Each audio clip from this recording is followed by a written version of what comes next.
NEET छात्रा के संदिग्ध हालत में मौत के मामले में एसआईटी ने जांच का दायरा और बढ़ा दिया और इसी जांच के दौरान खुलासा हुआ है कि छात्रा के पिता जिस नींद की दवा के आदी थे उसी दवा का छात्रा भी सेवन कर रही थी।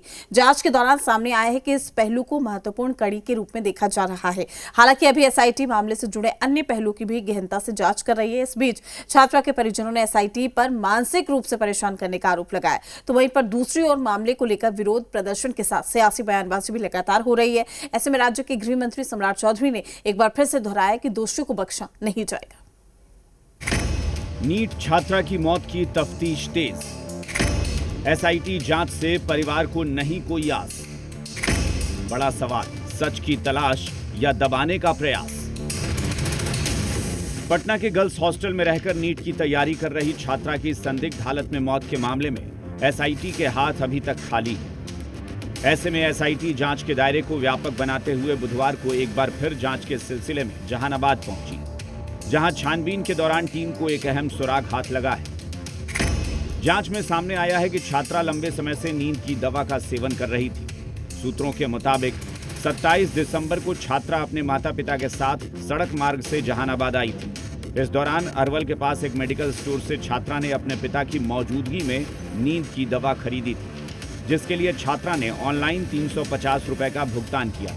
बताया जा रहा है कि ये दवा छात्रा के पिता पिछले कई साल से लेते आ रहे हैं और छात्रा भी उसी दवा का सेवन कर रही थी। जांच में सामने आए इस पहलू के बाद जी मीडिया की टीम उस मेडिकल स्टोर पर पहुंची जहां से छात्रा ने दवा खरीदी थी। ये तो हमें पता नहीं, लेकिन लोग आए कहीं कि हमको कैमरा आपका देखना है, तो कैमरा सब देखें, तो कैमरा देखें तो कैमरा से क्या सेटिस्फेक्शन उनको हुआ अब तो वही लोग जाने।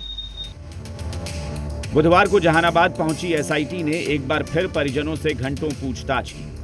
अधिकारियों ने परिजनों से छात्रा की पढ़ाई, मानसिक स्थिति और हालिया गतिविधियों को लेकर पूछताछ की। हालांकि इस दौरान परिजनों ने एसआईटी की जांच पर सवाल खड़े करते हुए कहा कि एसआईटी की लगातार पूछताछ उन्हें मानसिक रूप से परेशान कर रही है।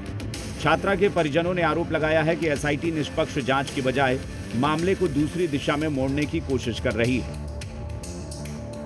आती है, पूछताछ कर रही है, कैसे हुआ, क्या हुआ। एक ही बटिया को बार बार 4 दिन से हम लोग दे रहे हैं। अरे हम लोग तो जो बात है वही ना कहेंगे, वही बटिया के 4 दिन से लगातार चौथा दिन है वो लोग का। इधर रणवीर सेना के प्रमुख ब्रह्मेश्वर मुखिया की बहू रूबी कुमारी छात्रा के परिवार से मिलने उसके पैतृक गांव पतियावा पहुंची, जहां उन्होंने राज्य सरकार को चेतावनी देने वाले लहजे में कहा कि समाज के लोग अपनी बहू बेटियों की सुरक्षा करना जानते हैं। अगर सरकार अपराधियों पर कार्रवाई नहीं करेगी तो समाज खुद कदम उठाने को मजबूर होगा। न्याय होगा, न्याय ऐसा होगा फिर से वही राज आएगा जो हम लोग का राज चल रहा था, वही राज फिर से आने वाला है, क्योंकि ये बीजेपी का तांडव नहीं चलने वाला है। समझ गए ना? अभी तक कहाँ है सरकार? 10 दिन तो हो गया ना, 26 तक बोले हैं, 26 तक हम लोग देख रहे हैं, वेट कर रहे हैं, उसके बाद तो फिर से वही होना है।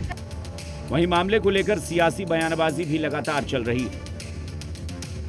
इस केस को दबाया गया क्योंकि कुछ